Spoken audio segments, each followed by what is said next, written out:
మీకు కావాలంటే మీరు బైబిల్ తీస్తే సళ్ళు పిసికించుకోవటం, సళ్ళు తాటికెళ్ళలాగా ఉన్నాయి, ద్రాక్ష గెలల్లాగా ఉన్నాయి, బాగా ఎత్తుగా ఉన్నాయి, సన్నగా ఉన్నాయి, అబ్బో కోనుగా ఉన్నాయి, స్ట్రైట్ గా సళ్ళు నిలబడి ఉన్నాయి. ఇలాంటి వచనాలు చూపిస్తాను బైబిల్లోంచి. మరి మీకు నా చెల్లెలకి సళ్ళు వినండి, నా చెల్లెలకి సళ్ళు రాలేదు, వస్తేనే దాన్ని ఏం చేయాలి, ఇట్లాంటి వచనాలు కూడా చూపిస్తాను నేను. ఇప్పుడు ఆర్గ్యుమెంట్ కాదండి, ఇంకో వచనం ఉందండి.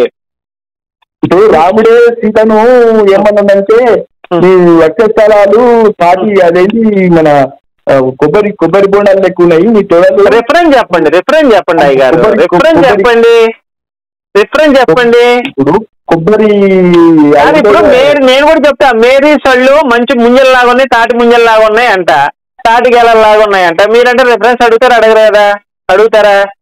మీ వయసు అలాంటి మాటలు మాట్లాడచ్చా? తప్పు కదా. రావణాసురుడు సీతను ఎత్తిపోయేటప్పుడు గట్టిగా నడుము పట్టుకున్నాడు. నువ్వు చూసావా? దగ్గరుండావు, నువ్వు చూసావేం స్వామి? నువ్వు అన్ని చూసినావా? మళ్ళీ నువ్వు అన్నేటివన్నీ నేను బైబిల్ అన్నది చెప్పాను, రిఫరెన్స్ కావాలంటే చూపిస్తాను నేను. నువ్వు బైబిల్ ఫస్ట్ కాదు స్వామి, నువ్వు బైబిల్ పరమగీత ఉంది, పరమగీత 7:7. నీవు తాళ ఉషంత చిన్నదానం, నీ కుటుంబం గెలల్లాగా ఉన్నాయంటే దాని అర్థం ఏంటి? నువ్వు తాడి చెట్టు లాగా ఉన్నావు, నీ సళ్ళు గెలల్లాగా ఉన్నాయి అంటున్నాడు. అవును, మరి ఇది బైబిల్ పరిశుద్ధ గ్రంథం కదా, ఇదేంటి ఈ మాటలేంటి? అది ఎప్పటికైనా మీరు ఏమన్నా అది పరిశుద్ధ గ్రంథం మరి కాదు సార్, నేను ఒక మాట చూపిస్తా. పరమగీతం 8:8, we have little sister, she has no brush,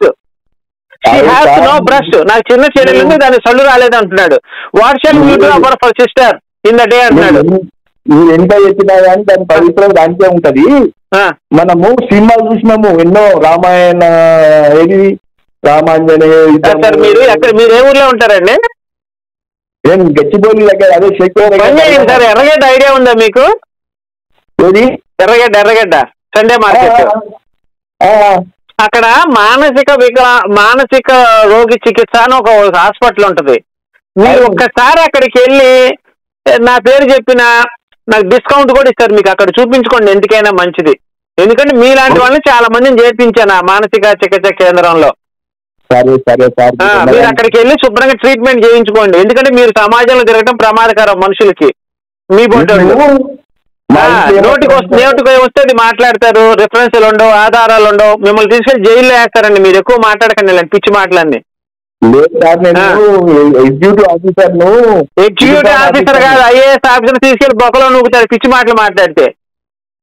సరే, మీ డిఎఫ్ఓ ఉంటాడు కదా, డిఎఫ్ఓ తర్వాత కన్సర్వేటర్ ఉంటాడు, అవునా? అవునండి.